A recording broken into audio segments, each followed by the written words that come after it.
think the results said that, we're still a good team. Even though we was facing two teams tonight, the results ain't come out like we wanted it to. Who are the two teams you were facing?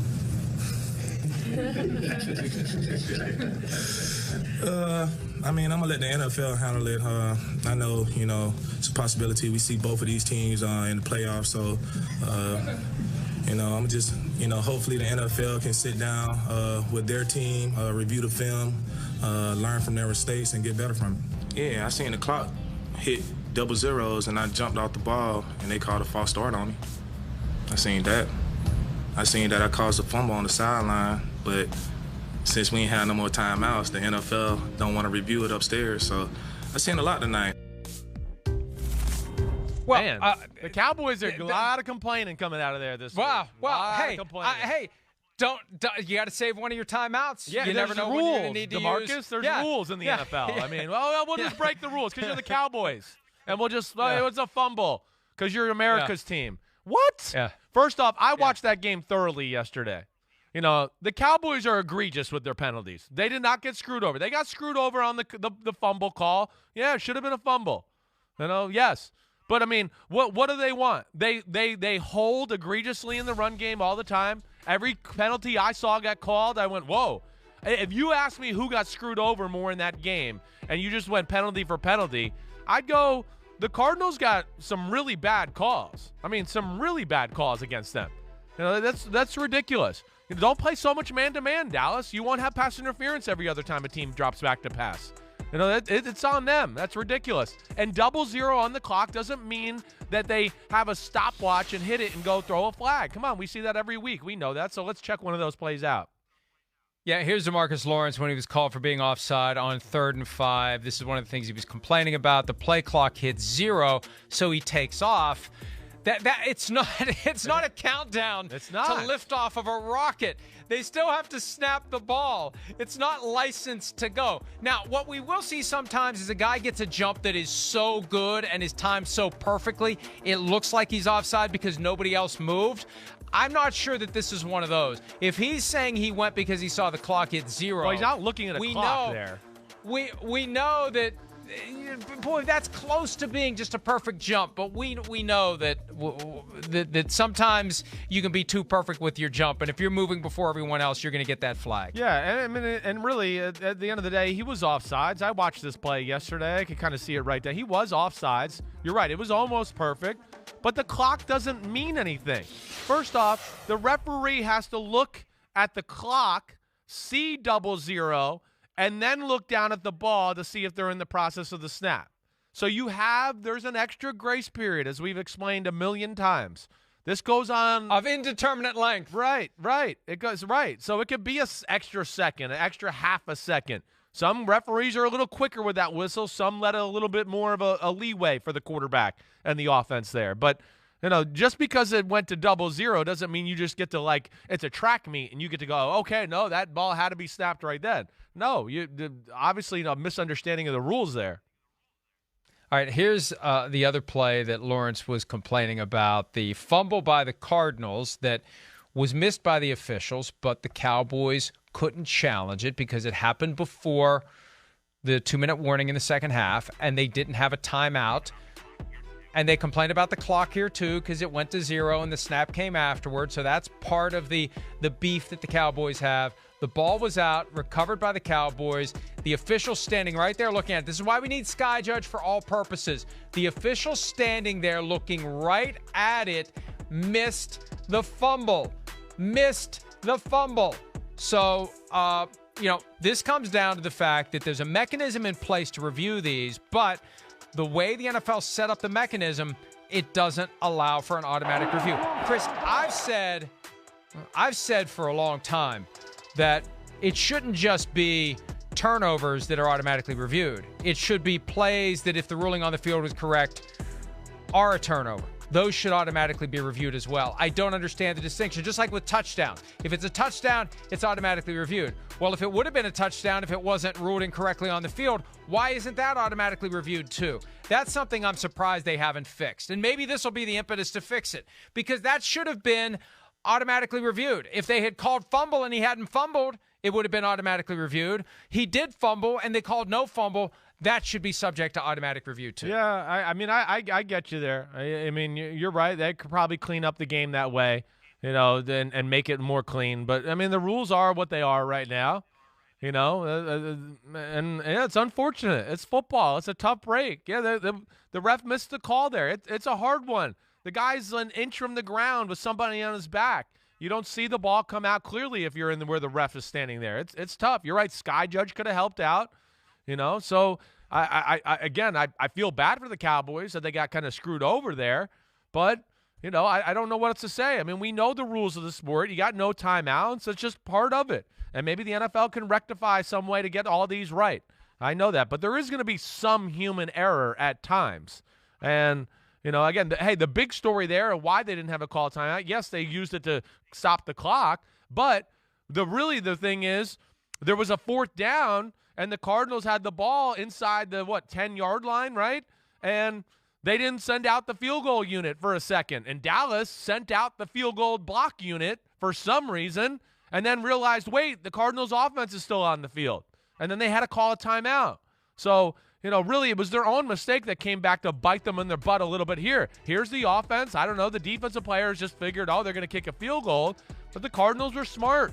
They must have realized. Look at the coverage on the left side. Yeah. Look at the coverage on the left side. Now, they did this specifically to induce a timeout by the Cowboys. Right. But maybe they should have had a plan B where if they don't cover anybody on the left side, we take the snap and we throw the touchdown. Right. Yes. Right. You might have a code word, whatever it may be. NASCAR. That means, get up, run this play. We know it, and then you just throw the ball to the guy. Yeah.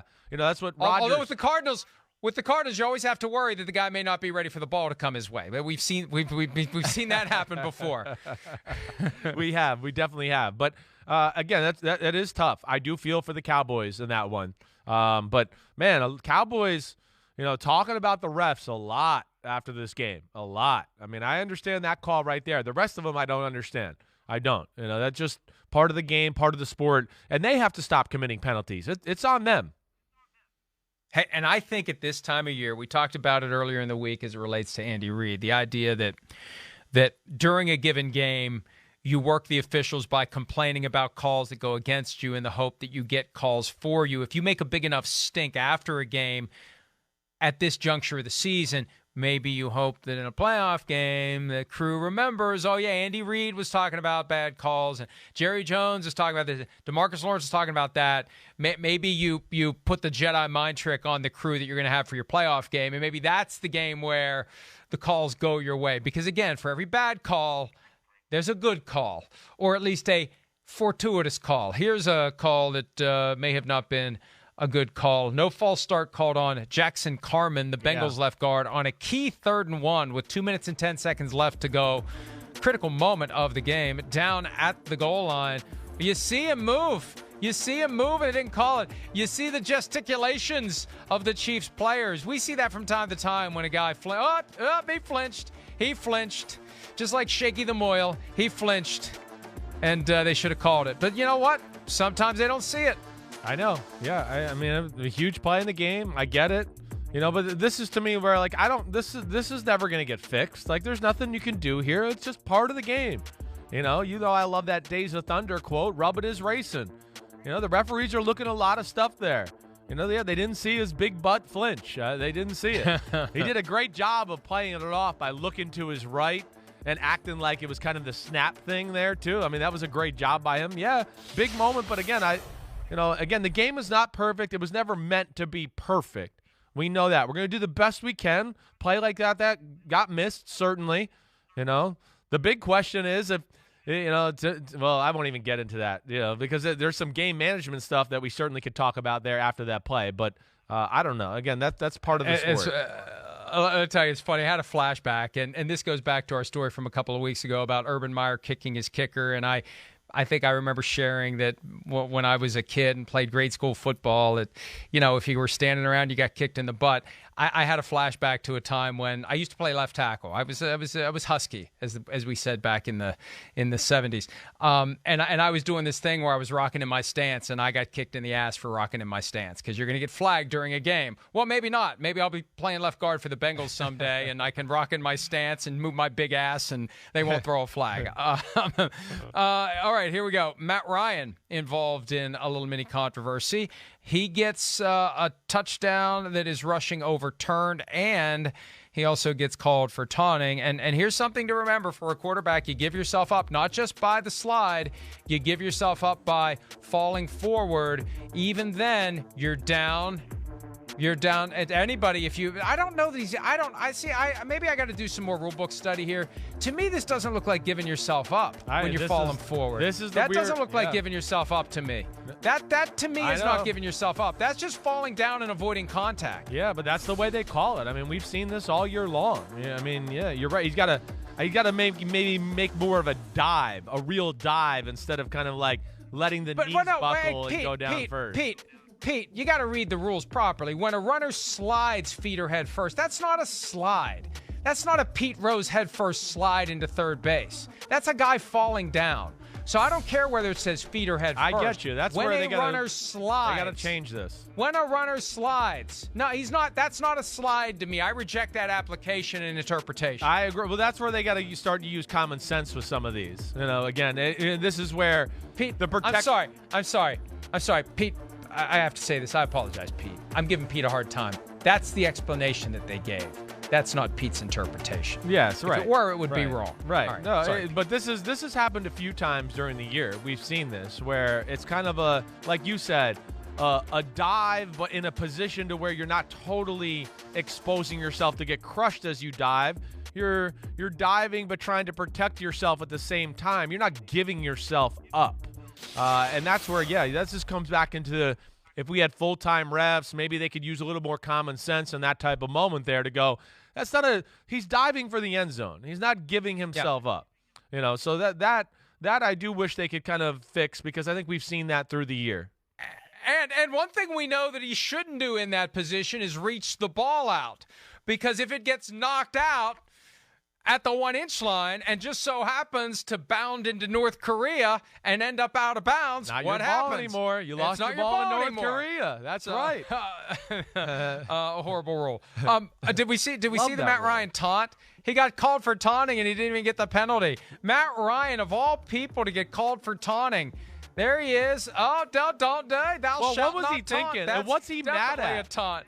What's he mad at? I don't know. So see, this is where we got to fix this. Is he first off? But watch that. Now he's reacting like, oh, geez, I can't believe I did it. The Jimmy Stewart of the NFL actually went ahead and taunted, and then he's mad at himself because he realized, I can't believe I took the cheese. Yeah, it is. I mean, yeah, he's mad at himself. He knows that's a big moment. He certainly doesn't think that he's going to get called down short of the goal line and now not get a touchdown and lose the 15 yards. But it's a dead ball penalty.